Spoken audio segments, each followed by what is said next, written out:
সেই জন্য এটা মূর্ধন্য একটা দন্ত তারপরে আসছে ওটা। তাহলে এইটার উচ্চারণ স্থান কি? মূর্ধা। মূর্ধ, মূর্ধান্য না মূর্ধন্য। স্যার দাঁতের গোড়ার সাথে জিভের পাতা উল্টিয়ে মানে বলতে হয় আর কি, মূর্ধন্য, জিভের পাতা উল্টিয়ে মূর্ধন্য, দাঁতের গোড়ার সঙ্গে স্পর্শ করে। স্যার জিহ্বার অগ্রভাগ, স্যার জিহ্বার অগ্রভাগ এবং তালুর অগ্রভাগের সাথে মিশ্রিত হবে স্যার। তালুর অগ্রভাগ না, মাঝখান। জিভের ডগা তালুর মধ্যভাগে অর্থাৎ মূর্ধাতে। স্যার জিহ্বার উল্টো পিঠ তালুর মধ্যভাগে, স্যার জিহ্বার উল্টো পিঠ তালুর মধ্যভাগ। জিভের যে ডগা, ঠিকই আছে তোমার কথা, জিভের ডগা অর্থাৎ একেবারে সামনের অংশটা উপরের দিকে লেগে যায়। ট ঠ এভাবে বলো। ট ঠ ড ড ঢ ধ মূর্ধন্য মূর্ধন্য ন বলতে হবে। মূর্ধন্য ট ট ঠ ঠ ড ড ঢ ঢ ন ঞ ওই জায়গায় লাগিয়ে নটা বলো। ন ন। তাহলে জিভের যে ডগাটা আছে, এই যে ছোটালো অংশ, এইটা উপরে ঠিক তালুর মাঝখানে যে একটা ধাক্কা দিচ্ছে, ধাক্কা দিয়ে বলছে না টাকা, টঙ্কার, টক্কর। টক্কর। তাহলে ওখানে যদি না লাগে তাহলে সরে আসবে, তখন পরের যে বর্গ ত বর্গের মতো উচ্চারণ হয়ে যাবে।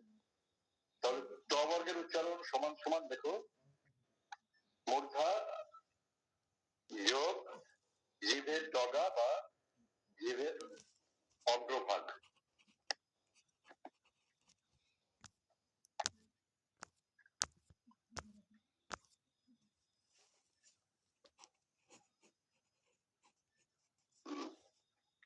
ট বর্গীয়টা কি? জিহ্বার অগ্রভাগ।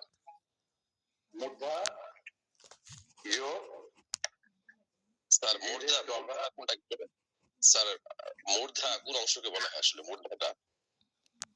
এটা হলো তালুর মধ্যভাগ, মাঝখানটা, যে মাঝে একবারে। এটা অগ্রতালুর সামনের অংশটা, দাঁতের পরে যেটা সেটা হচ্ছে অগ্রতালু, তারপরের অংশটা মাঝখানটা এটা হচ্ছে মূর্ধা। আমরা যদি ছাদ মনে করি, তালুটাকে যদি ছাদের মতো মনে করি, তাহলে ঠিক মাঝখানটা যেটা সেটা হচ্ছে মূর্ধা। মূর্ধা। বোঝা গেল? জি। তালুর উপরের দিকটাতে মাঝখানে যেটা সবচেয়ে উঁচু অংশ সেটা হচ্ছে মূর্ধা। তাহলে ট ঠ ড ঢ ন। জিভটা যদি মূর্ধা থেকে নিচের দিকে চলে আসে একটু, তাহলে আমরা যে পরের বর্গটা বলবো সেটা আসবে। আর এটা নিয়ে কারো কোনো কথা আছে? ট বর্গের উচ্চারণ নিয়ে পাচ্ছে তো সবাই? আমি কিন্তু শুনতে পাচ্ছি না কারোটা। স্যার ঠিক আছে, সমস্যা নেই। কেউ কি করে দেখাবে? স্যার ট তুমি ট বলছো, আমি ট বলছি। ঠ খ ন ন মূর্ধন্য ন। চ বর্গের উচ্চারণ একটু করো। চ স্যার চ বর্গ শোনাচ্ছি স্যার। তুমি বলো না, আরেকজন বলো। স্যার আমি শোনাচ্ছি স্যার আমি বলি, আমি নতুন। বলতে আমাকে বলতে জানা কে তারপর শেষ করে। চ ছ বর্গীয় জ ছ ঞ। ঠিক আছে, হ্যাঁ আরেকজন কে বলতে? চ ছ জ ঝ ঞ। আরেকবার বলো। চ চ ছ জ ঝ ঞ। হ্যাঁ, ক বর্গ একজন বলো। স্যার আমি বলি। হ্যাঁ। ক খ গ ঘ ঙ।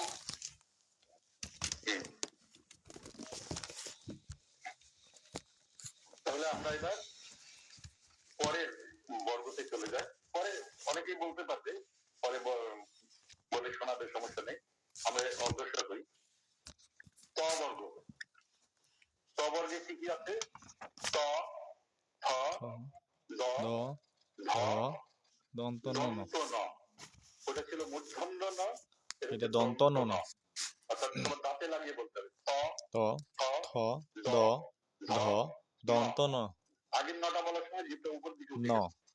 এবার দাঁতে লাগিয়ে মূর্ধন্য ত, থ, থ দ, দ ধ, ধ ন। দ ন। যদিও আমরা যখন কথা বলি তখন মূর্ধন্য নয় এবং দন্ত নয় খুব একটা তফাৎ হয় না উচ্চারণে, মূর্ধন্য ন ওটা ন। ধরাও যায় না। তারপরে অনেক সময় কোন কোন শব্দ যেমন কণ্টক বলার সময় ন উপরে জিভটা উঠে যায়। যাই হোক, তাহলে এবার বলো তোমরা ত, ট থ, ঠ দ, ড ধ, ঢ ধ ন। দন্ত ন। দন্ত ন। স্যার স্যার দন্ত ন আর মূর্ধন্যর মধ্যে মানে ধ্বনিগত কোনো পার্থক্য আছে কি আসলে? দন্ত ন আর বাংলা মূর্ধন্য উচ্চারণে, এর মধ্যে কি? হ্যাঁ, আমার কথা শুনতে কষ্ট হতো না। বাংলা উচ্চারণে তেমন তফাৎ নেই, কিন্তু কোন কোন শব্দের ক্ষেত্রে হালকা একটু তফাৎ হয়ে যায়। ঠিক আছে? মূর্ধন্য ন, যেমন বললাম কণ্ঠ, তখন কিন্তু জিভটা একটু বেশি উপরে উঠে যায়, ঘন্টা নাসিকতা একটু বেশি আসে। ঠিক আছে? যেমন হলো জনগণ, দুই নয় আসি, একই জায়গা থেকে বলছি। জনগণ, দন্ত ন, জনগণ মূর্ধন্য দুটোই আছে, সুতরাং খুব একটা তফাৎ হয় না। কিন্তু ত, থ, দ, ধ এগুলো বলতে গেলে ত ত, থ, ড, ধ থ যেখানে হয়, দ ত, থ, দ, ধ ধ সেখানে হয় না। দন্ত ন। এগুলো দাঁতের গোড়ার সাথে লাগে। জিভের ডগাটা দাঁতের গোড়ার সাথে, অর্থাৎ দাঁতের পাটিতে গিয়ে লাগছে। তাহলে কি হবে?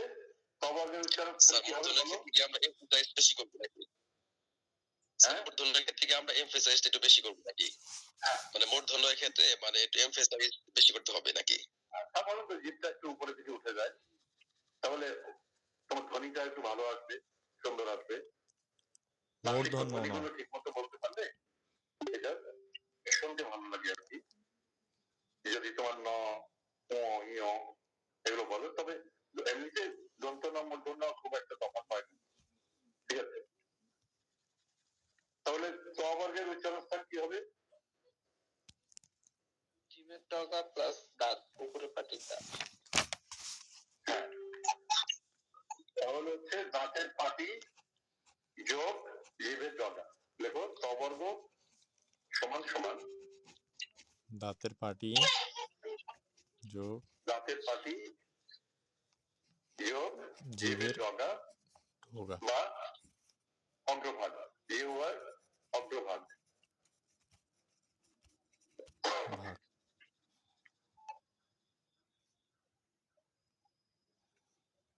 একজন শোনাও ত বর্গের উচ্চারণ। আমি বলছি হচ্ছে দাঁতের পাটি, জিভের জিভের ডগা, অগ্রভাগ থেকে উচ্চারণ হবে ত। বলো, পুরোটা বলো।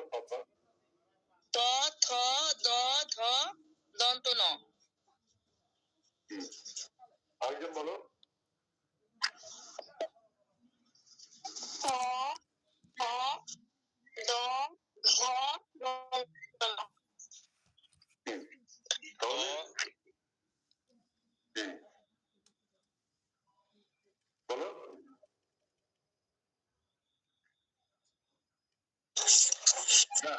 ত ত, থ দ ধ দন্ত ন।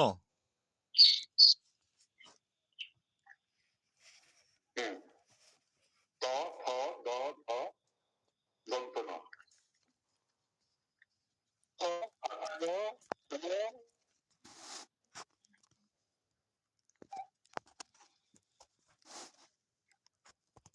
আচ্ছা, আমরা ক বর্গ বললাম, চ বর্গ বললাম, ট বর্গ বললাম, ত বর্গ বললাম। এবার কোন বর্গ আসবে? ক বর্গ। হ্যাঁ, প বর্গ প, ফ, ম, ভ, ম। প, ফ, ম,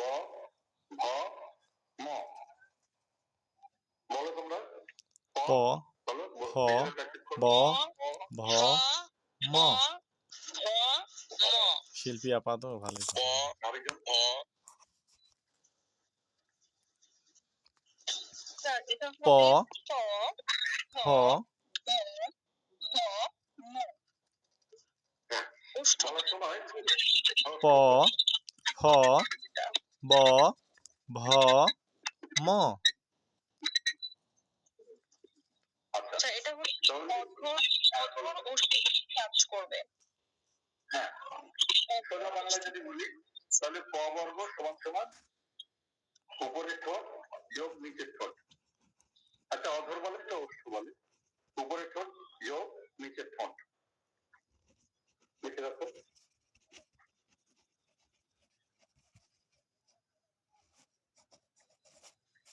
উপরের ঠোঁট নিচের ঠোঁট। আমার একটা প্রশ্ন ছিল হ্যাঁ বলো বলো। ফয়ের উচ্চারণ আমরা তো মানে ঠোঁট ছাড়াও ফয়ের উচ্চারণ করতে পারি। আমরা কি ফুল বলার সময় আবৃত্তিতে ফুল বলার সময় কি দুই ঠোঁট একসঙ্গে লাগিয়ে তারপরে বলবো ফুল ফুল ফুল ফুল হ্যাঁ অবশ্যই, কারণ দুই ঠোঁট না লাগিয়ে যদি বলো তাহলে ইংরেজি এস ফুল এর মতো শোনা যাবে, বাংলাতে এস নাই, ফুল বাতাসটা বেরোবে না। ফুল হ্যাঁ বেরোবে কিন্তু ওই দাঁতের ফাঁক ফুল দিয়ে বেরোবে না আর কি। ফুল প হ ম ভ ম নাক দিয়ে বেরোচ্ছে শ্বাসটা, ঠিক আছে। স্যার আবার একটু হচ্ছে প ফ ব ভ ম উপরের ঠোঁট প চোখ ফ নিচের ঠোঁট ব তারপর ভ কি ম বলছিলেন যেন অগ্রভাগার হচ্ছে এটা হচ্ছে জিহ্বার অগ্রভাগ। একটা হচ্ছে কোনটা এটা প বর্গ না, এখানে জিভের ব্যাপার নাই। প বর্গ হলো উপরের ঠোঁট আর নিচের ঠোঁট, উপরের ঠোঁট যোগ নিচের ঠোঁট।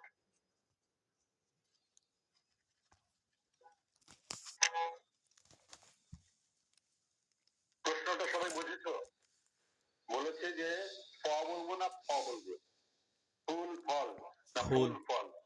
ফুল ফল জি বুঝতে পারছি ফুল ফল হ্যাঁ তাহলে অন্যরা খেয়াল করবে, একজন প্রশ্ন ফুল করলেই ফল সবাই সচেতন হয়ে যাবে যে আসলে কি হবে। তাহলে আমরা দুই ঠোঁট লাগিয়ে বলবো, ঠোঁটটা ফাঁক যদি থাকে তাহলে ইংরেজি এস এর মতো উচ্চারণ হবে এবং ফুল উচ্চারণটা একটু দুষ্ট হবে, সেই ফুল জন্য আমরা দুই ঠোঁট লাগিয়ে বলবো।